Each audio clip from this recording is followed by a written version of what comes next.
What's the difference? One feels like jumping into a pool of instant regret, the cold plunge, and the other is like voluntarily slow roasting yourself. And somehow the internet has convinced us that both of these will transform our life in some way. But which one actually changes your body? Tall, short, skinny, fat, Gigi, Giselle, Miranda, Chanel, you gotta get back. You gotta get back on that model's diet. That model's diet. That model's diet. Hello. Look, I love y'all. Thank you so much for joining me on this journey back to wellness.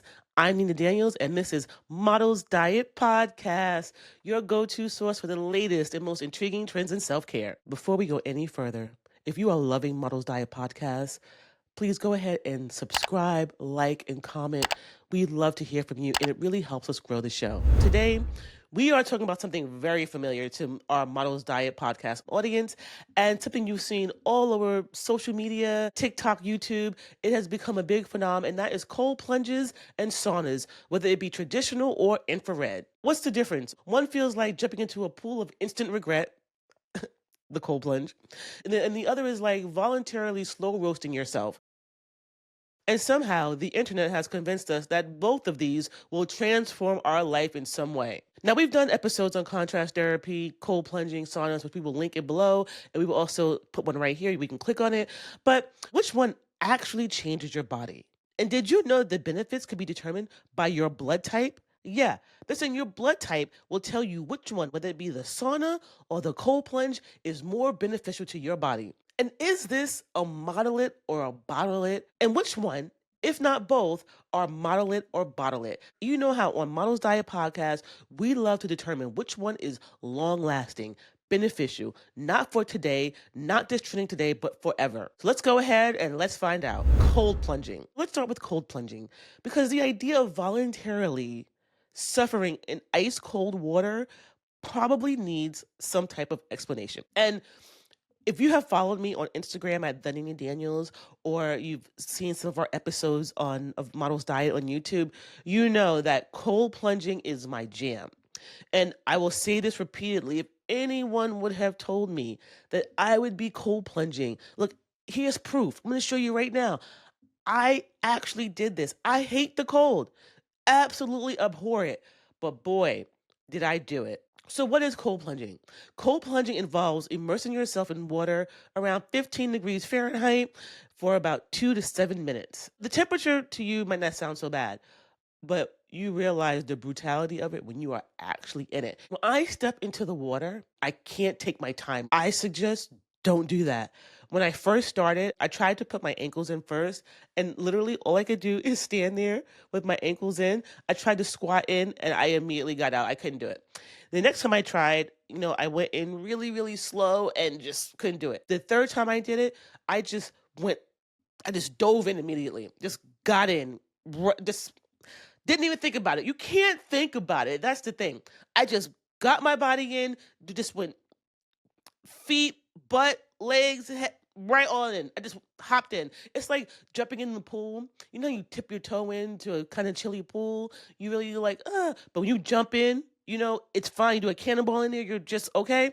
That is what this is like. And I know it sounds like some sort of medieval punishment, but there's fascinating science behind the effects and benefits of cold plunging. And it also talks about why people have become completely addicted to it. So the moment the cold water hits your body, your sympathetic nervous system goes into full crisis mode. Dr. Andrew Huberman of Stanford, who you know we love, explains this triggers a massive release of norepinephrine, which instantly boosts your alertness, focus, and energy levels. It's like getting hit with natural stimulants. It's not like a drug where, or sugar, where you get a high and then you just immediately crash. Unlike other things that make you feel really good immediately and wear off really fast, this high dopamine stays around for hours. And I can attest, it really does. Your brain basically thinks you survived something dangerous and gives you a reward. That's right. Research on cold water shows some real physical benefits as well. Studies in sports medical journals show it can cut post-workout muscle pain by 20 to 30%. The cold makes your blood vessels squeeze shut, which stops swelling and damage after a really hard workout.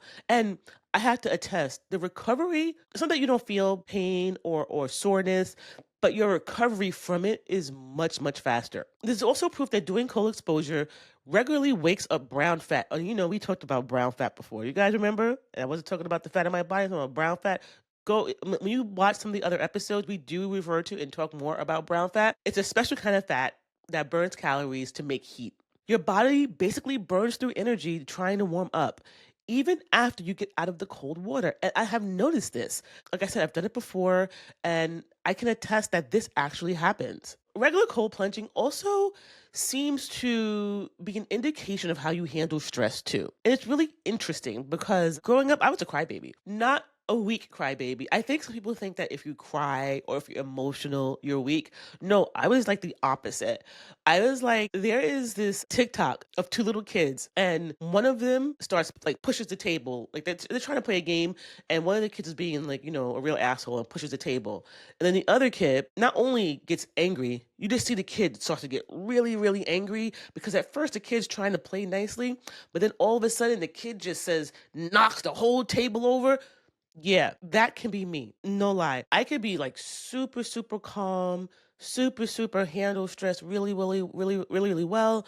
But then when something like triggers you, you just whack the whole thing over. So I will say that cold plunging, it just tells you what you can handle. And when I get into that water, even though I'm like, oh, I want to cry, I still do it. And that was my point and tell you the whole story. I can get upset, I can cry, I can act like, because that's what that kid did. At first, the kid just started crying.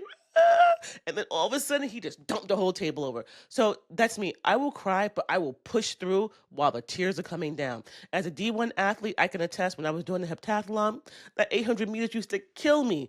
That 600-meter point, oh my God, tears will be coming down. And I'm running to the line. But let me tell you, I finished and I finished strong. You may cry through it like me, or you may be stoic like my husband, but either way, how you handle that cold water is a huge indication of how you handle stress. People say they feel tougher and calmer with dealing with real life stress after doing cold plunges. And let's be honest about the beauty benefits, right? Because, like, who cares if it doesn't make you more beautiful, right? The better blood flow makes your skin feel tighter and more glowing for a while. It's like getting an expensive facial, but for free. That's what's great about it. It's accessible to anybody, whether you go to some type of facility or you can do it in your bathtub by dumping bags of ice into the tub.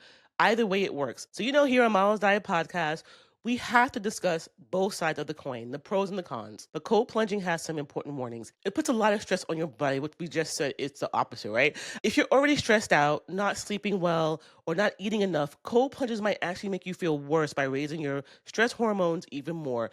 It's not for everybody, but this can be the outcome for some people. Dr. Susanna Soberg, who studies cold exposure a lot, explains just don't overdo it. So after about 11, 12 minutes total per week, you stop getting benefits. I already talked to you already about like how I would do it like 3 times a week for 3 minutes at any degree between 39 and 50 degrees. The best approach seems to be water around 50 degrees from 2 to 3 minutes about 3 to 4 times a week. Now let's talk about the sauna. Everyone thinks of saunas as this luxurious, chill experience, something they want to do just to like clear the head, de-stress. But saunas are actually putting your body through some serious stuff. People have been using saunas for health for centuries, for thousands and thousands of years. I use saunas for health all the time. If you go ahead and check out my episode on saunas, I'll explain to you about my autoimmune issues and how I use contrast therapy, cold plunging, and saunas to recover. People have been using saunas for health reasons for thousands of years, from those classic Finnish steam rooms to the fancy wellness centers. Sure, they feel luxurious, and no one can debate that, but there's some real hard work happening there too. I have to clear up the biggest myth about saunas right away. You are not sweating out toxins. You're not. You're not sweating out toxins. That's just not how the body works. I'm not sure why we say this or why we talk about this. Even for me, I think I also thought that you are sweating out toxins. I mean, it makes sense. You're sweating, stuff's coming out of your pores, but apparently that's not how it really works. Your liver and kidneys are already pros at getting rid of the bad stuff. When you sweat, it's basically just water and salt coming out, not some magical detox process. I just think it sounds better to say that we're sweating out toxins. I mean, okay, look, it just feels like stuff is coming out of your body. And whether it be water, salt, it does feel like your body is getting some type of detoxing release benefit. Okay. And actually, by saying that we're sweating out toxins, it was almost an insult because saunas are actually really doing way more than that. What saunas actually do is way more impressive. Dr. Rhonda Patrick calls regular sauna use hard exercise without putting on your running shoes, which is great. All you have to do is sit there. And honestly, research totally backs her up. So apparently, you can do the sauna, get that cardio in versus going for a run. Let's talk more about it. There's this incredible 20-year-old study that followed about 2,000 Finnish guys. Here's what they found. The men who use saunas 4 to 7 times per week cut their risk of sudden heart death in half by 50%. We're not talking about some tiny improvement here. We're talking about a massive, massive change. I mean, it is a massive difference. All that heat makes your body produce these things called heat shock proteins, which basically help fix up damaged cells and might even help you age slower. Whoop. Now, we want that. So I get that a whoop whoop. Yes, we want slower aging. That's why people who go to the sauna regularly show less inflammation in their blood work. The heat makes your blood vessels open up wide, which sends blood rushing everywhere in your body. Your muscles get way more oxygen and nutrients, plus it helps wash out stuff like lactic acid, which we know, oh, after a hard workout is truly, truly annoying and painful. It washes out all that lactic acid that makes your muscles super, super sore after workouts. Saunas also get your body pumping out feel-good endorphins while turning down your stress hormones.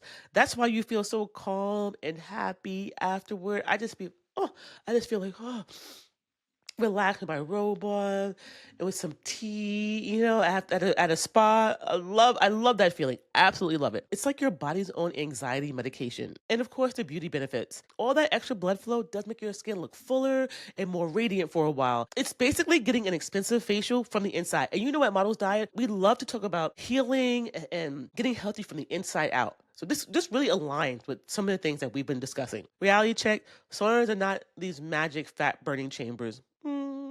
It feels like it though. But most of the weight you lose is just water weight. I mean, we know that, right? And it comes right back as soon as you drink fluids and eat food. And if you go in already dehydrated, you're going to feel awful and dizzy instead of refreshed. So make sure you drink plenty of water when you are going into a sauna. And I am not a doctor. Do not take my words as the holy grail. I am just a comedian sharing some nice and wonderful self-care tips with you. How long should you use it for and how hot should it be? Research shows the sweet spot is between 15 and 20 minutes at a temperature between 170 to 190 degrees. And you should do it about 3 to 5 times per week. Make sure you're drinking plenty of water and electrolytes before and after you use a sauna. So here's the head-to-head comparison. And this is what you've been waiting for.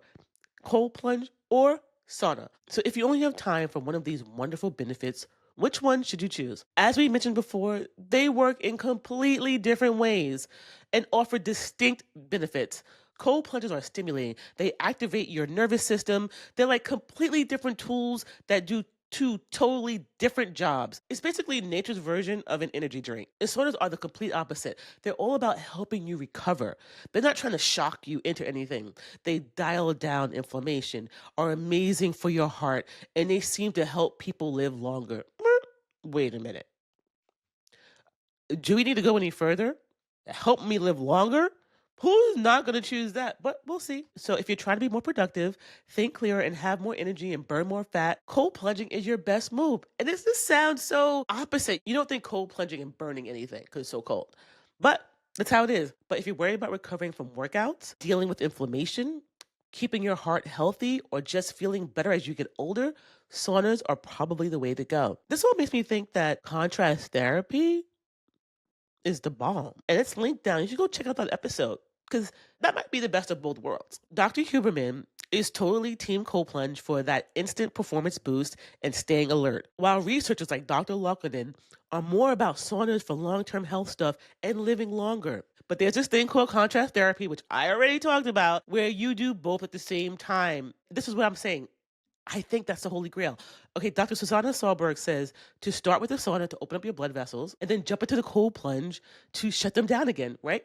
One opens, one shuts down. It's like doing interval training before your entire circulatory system. People who do this back and forth thing say their mood goes through the roof and they feel like they could take on the world afterward. And that's something we talked about in our cold plunging episode. You have to watch it because we discuss all of this. You feel like Superman or Superwoman. It's amazing. You basically get all the good stuff from both. Here's how I see it. If you want to feel energized and laser focused, go cold plunge. If you want to invest in feeling amazing and elongate your life, go sauna. If you want to feel like a superhero, do both. But there's this thing that we talked about early on, blood type, which is a fascinating twist in all of this. Your blood type might play a role in how cold plunging and saunas work for you. Emerging research suggests blood types can influence how our bodies handle stress and circulation, which are key to these practices. The science is evolving, but it's worth considering that your blood type could make one of these a better fit for your body. Keep watching Models Diet, and we will soon have an episode on blood types and how and which one should be better for cold plunging or doing the sauna. Keep a lookout on Models Diet to see when we drop this episode on blood types and figure out which one is better for your body. So the most important question is how to implement this without going to a spa or spending thousands and thousands of dollars. I already told you for a cold plunge, girl, guy, whoever you are, go to your bathtub, put some cold water in there and throw a bunch of bags of ice in there. Or you could just jump in the, you know how like those polar bear clubs go run in the ocean and in the freezing cold temps? You could do that too. If you have a pool and it's cold outside, go jump in. But you can also start with cold showers. Just turn the water to cold for the last 30 seconds of your shower and gradually build up your tolerance. It's not as intense as full immersion, but you still get benefits. For sauna access, go to your local gym. A lot of gyms have saunas in them. You can make it part of your post-workout regimen. And Amazon or one of these places, they have these like blow-up saunas and blow-up cold plunges that you can just buy really inexpensive and throw it up in your house in seconds. The key with both practices is consistency over intensity. 2 cold plunges per week is more beneficial than one heroic 10-minute ice bath session. Just going longer is not going to do anything for you. Similarly, with the sauna, a regular 15-minute session is better than doing hour-long sessions, okay? Remember to take care of your body afterwards and before. Drink a lot of water, stay hydrated, get those electrolytes in. Both practices are stressors, even beneficial ones. Make sure you're eating enough protein, stay hydrated, and getting good sleep to support your recovery. The goal is to feel amazing and energized, not to punish for social media clicks. And that about wraps it up. Don't forget to check out my blog, modelsdietpodcast.com, to go deeper into the conversation. And if you are loving Models Diet, please show us by subscribing, liking, and commenting. And if you are on Apple or Spotify, it really makes a difference. If you can just scroll down to the bottom and let us know what you think, preferably 5 stars, we'd love to hear from you. We'd love to hear from our community. Take care. Until next time, G-String Unit, we out.